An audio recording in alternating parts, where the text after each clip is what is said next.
नमस्कार, स्वागत है आपका। आप देख रहे हैं द न्यूज और मैं रानी गुप्ता आपके साथ। बड़ी खबर सामने आ रही है कर्नाटका से। बता दें कि कर्नाटका में कांग्रेस की सरकार बनते ही तानाशाही का रवैया शुरू हो चुका है। बता दें, दरअसल सिद्धारमैया और इसी के साथ ही उनके फ्रीबीज को लेकर के एक सरकारी स्कूल के टीचर ने बकायदा फेसबुक पर पोस्ट किया था, जिसके बाद उन्हें सस्पेंड कर दिया गया है। बता दें कि यह सस्पेंशन लेटर उस दिन पहुंचा जिस दिन कांग्रेस का शपथ ग्रहण समारोह चल रहा था।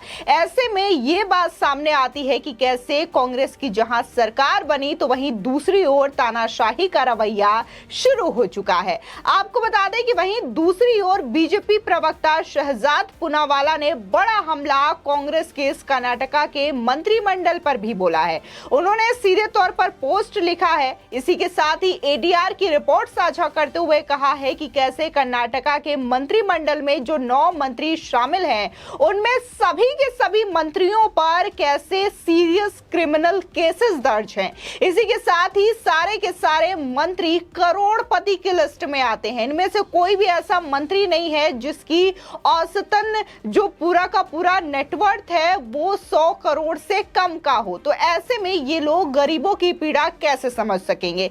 साथ ही शहजाद पूनावाला ने एक और चीज नोटिस की है और उन्होंने ये तक कह दिया कि जो कांग्रेस पार्टी बात बात पे कहती है कि लड़की हूं, लड़ सकती हूं, लेकिन 9 के 9 मंत्रियों में से एक भी महिला मंत्री नहीं है इस मंत्रिमंडल में। साथ ही उन्होंने कहा कि ये जो कांग्रेस पार्टी की सरकार है वो पूरी तरीके से धोखा और नकली गारंटी वाली सरकार है। जो चीजें राजस्थान में देखने को मिली, जो चीजें हिमाचल में देखने को मिली कि कैसे लोगों के साथ वादे तो किए गए, लेकिन इन वादों के नाम पर कैसे आम जनता के साथ खिलवाड़ किया गया, ये चीजें अब कर्नाटका में भी देखने को मिलेगी। तो वहीं लगातार कांग्रेस पार्टी में जिस तरीके से जीत कर्नाटका में हासिल की है, तो अब इसका श्रेय लेने के लिए अरविंद केजरीवाल भी सामने आ गए हैं। उनका कहना है कि कांग्रेस पार्टी को जो जीत कर्नाटका में हासिल हुई है वो उन्हीं के मैनिफेस्टो से हासिल हुई है। यानी कि यह बड़ा हमला अरविंद केजरीवाल के द्वारा कांग्रेस पार्टी पर बोल दिया गया है। उन्होंने कहा कि फ्रीबीज और फ्री राशन, फ्री बिजली और महिलाओं को 1000 भत्ता देना, ये तमाम बातें हमारी पार्टी के द्वारा की जाती थी, लेकिन आज ये बातें कांग्रेस पार्टी अपनाते हुए नजर आ रही है। बता दें कि अरविंद केजरीवाल का ये बड़ा बयान उस दौरान सामने आया है जब लगातार विपक्ष में एकता की कवायद जारी है। तमाम विपक्षी नेता एक दूसरे से मिल रहे हैं ताकि वो एक साथ 2024 का चुनाव लड़ सके। तो क्या अब अरविंद केजरीवाल के इस बयान से कांग्रेस पार्टी जो है क्या रिएक्शन देती है, क्या प्रतिक्रिया देती है, इसका लोगों का इंतजार है। फिलहाल आपको बता दें कि कर्नाटका में सरकारी स्कूल के टीचर को सस्पेंड कर दिया गया है और रीजन ये है कि कर्नाटका के नवनिर्वाचित मुख्यमंत्री सिद्धारमैया की उन्होंने आलोचना कर दी।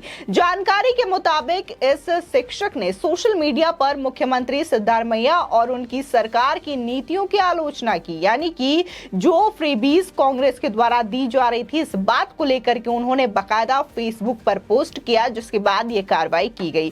खास बात यह है कि शिक्षक उसका सस्पेंशन लेटर उसी दिन भेजा गया जिस दिन सिद्धारमैया ने मुख्यमंत्री पद की शपथ ली, यानी कि शनिवार को। शिक्षक की पहचान शांतन मूर्ति के तौर पर हुई है, जो कि चित्रदुर्गा जिले के रहने वाले हैं। जिस फेसबुक पोस्ट के लिए उन पर यह कार्रवाई की गई है, उनमें उन्होंने सरकार द्वारा घोषित मुफ्त उपहारों यानी कि फ्रीबीज के कारण राज्य पर पड़ने वाले बोझ के बारे में फेसबुक पर एक पोस्ट शेयर की थी। पोस्ट में लिखा गया था कि जब एसएम कृष्णा मुख्यमंत्री थे तब राज्य पर 3590 करोड़ रुपए का कर्जा था। पोस्ट में आगे यह भी लिखा कि धर्म सिंह के कार्यकाल के दौरान 15,635 करोड़, एचडी कुमारस्वामी के कार्यकाल के दौरान 3,545 करोड़, बीएस येदियुरप्पा के कार्यकाल के दौरान 25,653 करोड़, सच्चिदानंद गौड़ के दौरान 9,464 करोड़ और जगदीश शेट्टार के कार्यकाल के दौरान 13,464 करोड़ कर्ज था। अब ये बातें कांग्रेस की नई सरकार जो कि कर्नाटका में बनी है उन्हें बुरा लग गया, जिसके बाद ये कार्रवाई की गई है।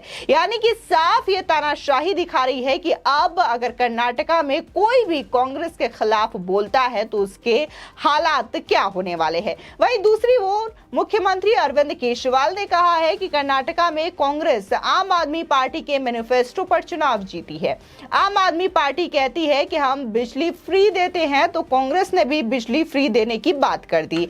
आप कहती है कि हम बेरोजगारी भत्ता देंगे तो कांग्रेस भी बेरोजगारी भत्ता देने की बात कहती है। हम मुफ्त राशन देने की बात कहते हैं तो कांग्रेस भी मुफ्त राशन देने की बात कहती है। हम महिलाओं को 1,000 रुपए देने की बात करते हैं तो वो भी अब यही करने पर उतर आई है, जिसकी वजह से उन्होंने कर्नाटका में जीत हासिल की है। यानी कि यहां पर सीधे तौर से मुख्यमंत्री अरविंद केजरीवाल कर्नाटका में हुई कांग्रेस की जीत में अपना श्रेय बताते हुए नजर आ रहे हैं। आपको बता दें कि वहीं दूसरी ओर एडीआर की रिपोर्ट से बड़ा खुलासा हुआ है कि कैसे कर्नाटका में कांग्रेस की जो नई सरकार का गठन हुआ है उसमें 9 के 9 मंत्रियों पर सीरियस क्रिमिनल केसेस दर्ज हैं। साथ ही 9 के 9 मुख्यमंत्री कैसे करोड़पति है। बता दें कि तमाम जो मंत्रिमंडल हैं, चाहे सिद्धार्थ मैया की बात करें या डीके शिव कुमार की बात करें, तमाम लोग कैबिनेट में शामिल हुए हैं।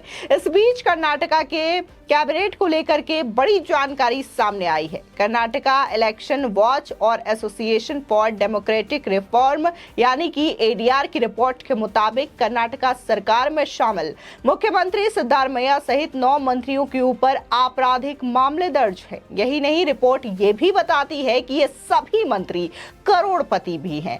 वहीं एडीआर की ये रिपोर्ट इन सभी मंत्रियों की ओर से चुनाव आयोग को नामांकन के समय दिए गए शपथ पत्र के आधार पर बनी है और इस रिपोर्ट में कर्नाटका के नए मंत्री केजे जॉर्ज के बारे में कोई खुलासा नहीं किया गया, क्योंकि रिपोर्ट बनाते वक्त चुनाव आयोग की वेबसाइट पर उनका पूरा शपथ पत्र उपलब्ध नहीं था। वही रिपोर्ट के मुताबिक कर्नाटका की कैबिनेट में शामिल 9 मंत्रियों ने अपने शपथ पत्र में ये बताया है कि उनके ऊपर आपराधिक मामले दर्ज हैं। वहीं इनमें से 4 मंत्रियों ने अपने ऊपर संगीन मामले दर्ज होने की जानकारी दी है। इसके अलावा शपथ पत्र में इन 9 मंत्रियों की संपत्ति को लेकर दी गई डिटेल से यह पता चलता है कि ये सभी के सभी 9 मंत्री करोड़पति की लिस्ट में शुमार है।